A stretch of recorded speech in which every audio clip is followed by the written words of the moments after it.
I'm Dan Ackerman, and we are here taking a look at the Dell XPS 13. If that name sounds familiar, that's because we reviewed an XPS 13 last year and the original model the year before that. And these systems actually kind of all look the same. The changes are internal, but they're very important changes because for a slim 13-inch ultrabook, the first version and even the second version were missing some very important features. And I feel like this time Dell has finally listened to all our feedback and packed in probably the two most important things that you need in a small, light, portable laptop like this. The first version of the XPS 13 just had a 1366 by 768 screen, very low res, even though it was about $1,000. Then they added a 1080p screen. That's really what you want, but it wasn't a touchscreen, even though this was the very beginning of kind of that Windows 8 touchscreen laptop era. In this new version of the XPS 13, they've combined that high-res screen with a touchscreen.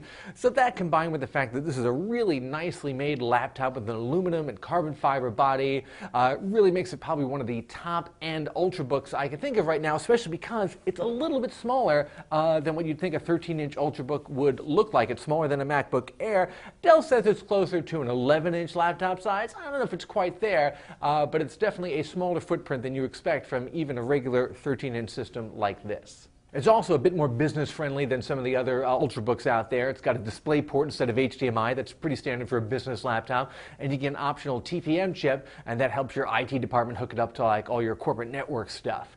It's interesting. We've called this jokingly the Dell Book Air over the years because, especially when closed, it really looks a lot like a MacBook Air. And the design hasn't changed in a couple years. I don't think it needs it just yet, but for right now, I'm happy that they finally have a high-res touchscreen, and even at about $1,300 for this particular configuration, that still makes this one of my favorite current ultrabooks. I'm Dan Ackerman, and that's the Dell XPS 13.